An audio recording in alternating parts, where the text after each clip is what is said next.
और मैं प्रश्न आरंभ करने से पहले अपने दर्शकों को निवेदन कर दूं कि आपने जो प्रश्न टॉपिक से रिलेटेड पूछे हैं वो ही लिए जाएंगे, जो ऑफ टॉपिक है वो सवाल मैं नहीं ले पाऊंगा। Mrinal Mishra ji, big fan, major Gaurav Arya ji, what are the security implication of Taliban occupying Afghanistan on India?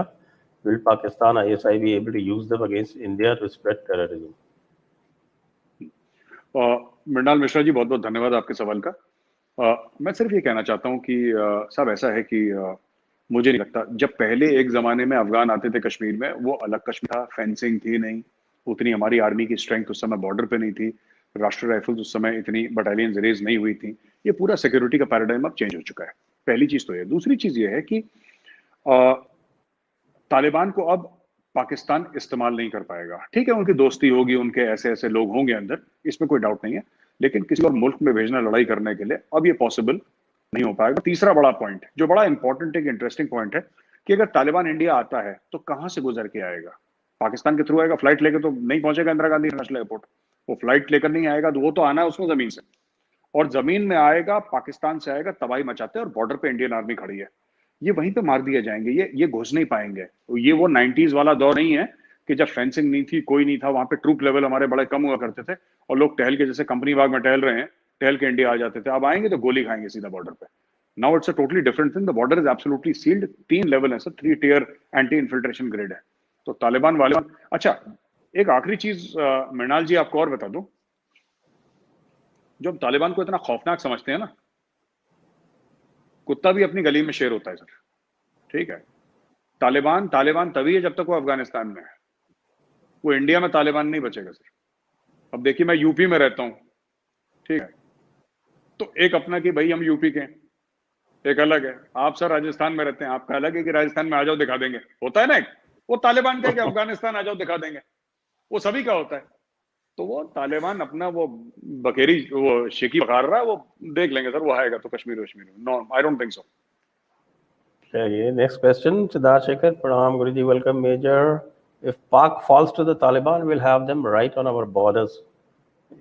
I think the same answer you can give on this. Do you see that happening? That should be If our Pak response. falls to the Taliban, no, I don't think so. I don't think so. नहीं ऐसा नहीं जी। Do you think the Is Pak do you Afghan think situation present India? this Pak will present India an opportunity to take back Azad Kashmir? It is Pakistan occupied Kashmir. आजाद तो हम करेंगे, जब take over करेंगे उसके बाद वो आजाद हो जाएगा कश्मीर। अभी तो फिलहाल पीओके है दोस्त। लेकिन आई देखिए, ये बड़ा इंटरेस्टिंग सवाल भी और थोड़ा सा कॉम्प्लिकेटेड भी है, तो इसको समझाने में बहुत टाइम लग जाएगा। बस शॉर्ट में 30 सेकंड में बता दूं, आई don't think so immediately. I don't think so immediately, क्योंकि दुनिया भर की नजर है। अगर आप कोई भी मिलिट्री एक्शन लेते हैं इस वक्त पाकिस्तान ऑक्यूपाइड कश्मीर में, जिसको वो लोग पाकिस्तानी आजाद कश्मीर बोलते हैं, the world will not take very kindly to it. Not that India is disposed towards taking a military action, but अभी पूरी दुनिया की नजर वहां पे है। इससे क्या होगा, पूरे खित्ते में बहुत जबरदस्त इंस्टेबिलिटी हो जाएगी। तो आई don't think it's a good idea right now. Okay, next, Oriental Arms. Why has the Taliban been allowed to exist by the Americans? Why are they feared? It's a bunch of thugs on motorbikes and Toyota Hiace pickups. Why did Western world not neutralize them? Is Taliban a bogeyman, a credible threat to justify military spending? Good question. नहीं, no, I don't think Taliban is a bogeyman. Taliban is very real. And America does not need any justification to do military spending. उनका military industrial complex है। उनको तालिबान की जरूरत नहीं है। वो दुनिया, पूरी दुनिया पड़ी है। तालिबान क्या, 75,000 लोग हैं तालिबान। अच्छा, दूसरी एक और चीज है ना, कि मैं आपको बताता हूँ इशू क्या है। आपने बोला कि why are they feared? Anybody who does not follow the law is feared by normal people. आपकी गली में 4 गुंडे आ जाएं, ठीक है, और रैंडम लोगों को गोली मारना शुरू कर दें, आप भी उनसे डर जाएंगे। Taliban are like that. And you know, it's a bunch of thugs on motorcycles and Toyota pickup. ऐसा नहीं है एक्चुअली, ऐसा नहीं है। Taliban, they are radical Deobandi Islamist. पहले आप समझिए, they are ideologically brain washed. They believe in a certain form of Islam that is highly vicious and radicalized, right? And वो पानी की तरह है तालिबान, कोई वर्दी नहीं पहनते। एक तालिबानी है जिसके हाथ में AK-47 है, आप आए उसको मारने के लिए, उसने 1 किलोमीटर दूर से देख लिया, उसने अपनी AK-47 खेत में फेंक दी, सड़क पे बैठ गया, आप आए, आपको बोला सलाम साहब, आपने बोला सलाम, उसके माथे थोड़ा ना लिखा तालिबान। यू सी, तालिबान कोई पक्का प्रोफेशन नहीं है। ये कभी लोग लड़ते हैं, फिर हथियार छोड़ के अपनी खेती बाड़ी के लिए चले जाते हैं, फिर वापस आते हैं, फिर लड़ते हैं। It's a loosely knit cobbled coalition of warlords who have a certain mindset, who have a certain ideology। ठीक है, तो उनको मारना, देखिए अगर आपको किसी को मारना है, अगर कोई पत्थर है तो आप पत्थर को तोड़ सकते हैं, आप पानी को कभी नहीं तोड़ सकते। जिस दिन तालिबान सरकार बना लेगा काबुल में, ये टूट जाएगा। जैसे पिछली बार अमेरिका ने जब एयर रेड्स करी थी, ये भाग गए थे सबके सब, टूट गए थे तालिबान, राइट।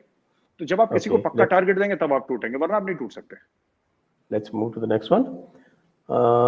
DPS जादौन, हम 71 में मुक्ति वाहिनी को ट्रेनिंग हथियार दे सकते हैं, तो फिर बलूच, सिंधु, पश्तून विद्रोही को पॉलिटिकल असालम ट्रेनिंग हथियार उनके फ्लैग स्टेट को मान्यता क्यों नहीं दे रहे? Age of jackpot was a success. देखिए साहब, मैं मानता हूं देना चाहिए हमें।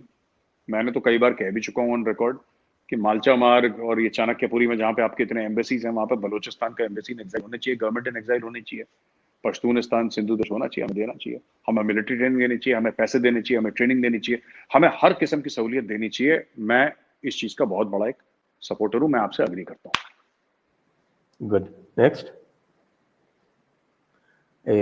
Ibiza का राजा, is it true Taliban of Pakistan will allow Lakshmi Mittal to explore mineral deposits in Afghanistan to convert into finished products for world market? देखिए, पाकिस्तान अलाउ या डिसअलाउ करने वाला कोई नहीं होता। अफगानिस्तान का तो फ्यूचर अफगानी डिसाइड करेंगे, और लक्ष्मी मित्तल क्यों, जो भी उनको पैसे देगा, क्योंकि they do not have the technology. जैसे अरब्स हैं, अरब्स ने अलाउ करा वेस्टर्नर्स को कि भाई इस रेत के नीचे तेल है, तुम निकाल दो। उनको तो नहीं पता था कि नीचे क्या है रेत के, उनको तो बताया गया कि ये जो मटमैला सा पानी है ये एक्चुअली तेल है।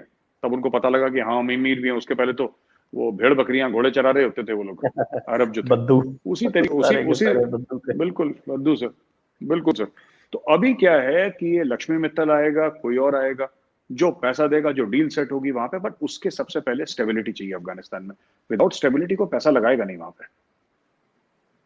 Correct. Next one.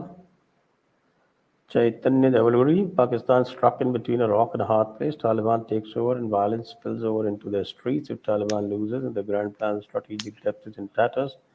But what happens if there is a stalemate and civil war continues? Even then Pakistan will suffer. अगर सिविल वॉर होता है और स्टेलमेट होती है तो रेफ्यूजी प्रॉब्लम पाकिस्तान के लिए जबरदस्त हो जाएगा। 1 मिलियन लोग पाकिस्तान के अंदर आ जाएंगे, जो कि पाकिस्तान की इकोनॉमी के लिए, और वो जो 1 मिलियन है, हो सकता है उसमें से 900,000 जो हैं वो इनोसेंट लोग हों, और उसमें से 1 लाख तालिबान भी होंगे। तो तालिबान, मैं 1 लाख तो देखो बहुत बड़ा फिगर है, तालिबान टोटल 1 लाख नहीं है, लेकिन मैं कह रहा हूं कि तालिबान माइंडसेट वाले लोग, अफगानिस्तान में भी क्रिमिनल एलिमेंट्स हैं, ड्रग वाले हैं, जो स्मगलर्स हैं, वो सब आएंगे पाकिस्तान में भाग के, और वो पाकिस्तान में अपना धंधा फैलाएंगे, वो अपना माफिया बढ़ाएंगे। पाकिस्तान को किसी भी सूरत में, अमेरिका रहे, अमेरिका जाए, तालिबान राज करे, तालिबान डिफीट हो जाए, पाकिस्तान ने पिटना है किसी भी सूरत में। There is no way Pakistan comes out smelling like roses in this. Sir, this is the modern Taliban, which has become politically and diplomatically more clever and shrewd. How do you see this panning out in a global and subcontinental context, given their root ideology has not changed? मैं agree करता हूं नकुल बाली साहब आपसे, और यही बात मैंने शुरू में बोली थी। देखिए, हैं तो जानवर तालिबान वाले, ये इंसान के रूप में जानवर हैं ये। बस हाँ, थोड़े से ये पॉलिटिकली अलाइन हो गए, थोड़ा सा इन्होंने दुनिया देख ली, दुबई कतर देख लिया, तो इसलिए थोड़ा सा स्मार्ट हो गए। अदरवाइज आप बिल्कुल ये समझने की गलती बिल्कुल ना करें कि साहब ये जो तालिबान है, इसकी आइडियोलॉजी चेंज, इनकी आइडियोलॉजी वही है इस्लामिक स्टेट वाली, इनकी आइडियोलॉजी लश्कर तैयबा, जैश मोहम्मद वाली है। ठीक है, इनकी आइडियोलॉजी वही है कि जो इनकी बात नहीं मानता वो काफिर है, उसका गला काटो। इनकी सिंपल सी आइडियोलॉजी है, they want to take back Afghanistan 1400-1500 years back. उनका मेन माइंडसेट वही है, और कोई माइंडसेट नहीं है। Right, okay. रॉबकुल, नमस्ते जी। क्या भारत अफगानिस्तान को मदद करने के लिए पीओके वापसी की कोशिश कर सकता है, यूएस से दबाव बना के कि पीओके जब मिले तब अफगानिस्तान का रास्ता हो मदद करने जाने के लिए, जमीनी रास्ते थे? I don't know whether you looked at this, this is the biggest myth going around, that you can actually go into Afghanistan through Gilgit-Baltistan. They don't factor into the Hindu Kush, which is, I think, the minimum is 5,500 meters. I figured it out completely. There's no way you can cross over from Gilgit-Baltistan to the Wakhan corridor. नहीं, मैं तो कह रहा हूँ कि अगर हम कर भी सकते हैं, आप कह रहे हैं ना कि ठीक है हम जमीनी रास्ता नहीं तो एयर का रास्ता है, आप कुछ तो करेंगे, हवाई जहाज उड़ाएंगे, आपकी कोई तो कनेक्टिविटी होगी अफगानिस्तान में। नहीं, अभी फिलहाल आई डोंट थिंक इन दैट, उस तनाजुर में देखें तो ऐसा इम्प्रोबेबल सा लगता है, क्योंकि ऑलरेडी एरिया अनसेटल्ड है काफी। देखिए, जब भी India decides to go into POK and take over, let us say आपने बोला कि साहब हमें पीओके टेक ओवर करना है, राइट? आपको दुनिया की मदद चाहिए, नॉट मिलिट्री, आपको डिप्लोमेटिक मदद चाहिए, आपको डिप्लोमेटिक इक्विटी खर्च करनी पड़ेगी, क्योंकि दुनिया बोलेगी, चीन बोलेगा कि अच्छा ठीक है, अब पाकिस्तान के पिटने का वक्त आ गया, तुम कर लो। अमेरिका बोलेगा, आपको सपोर्ट चाहिए, आप ऐसे यूनिलैटरली जाके अभी नहीं कर सकते, क्योंकि उसका जो है ब्लोबैक बहुत ज्यादा है इस वक्त। हो सकता है आप कल कर पाए, आज की तारीख में ब्लोबैक बहुत ज्यादा है because of the situation in Afghanistan. Okay, so we've right now got 11,000 people watching online. So Excellent. thank you all viewers. That was great. और दूसरी चीज ये है कि हम रिपीट क्वेश्चन नहीं ले रहे हैं, बस एक क्वेश्चन जिनका उत्तर दे चुके हैं, so we are not taking repeat question. और जो चीज़ें डिस्कस हो गई, क्लैरिफाई कर दी गौरव जी ने, वो भी हम नहीं ले रहे। तो हियर वी एंड। आप सभी को बहुत बहुत धन्यवाद, सभी दर्शकों को बहुत बहुत धन्यवाद and thank you very much. और धन्यवाद गौरव जी। जय हिंद, सर बहुत वंदे मातरम। जय हिंद सर, धन्यवाद।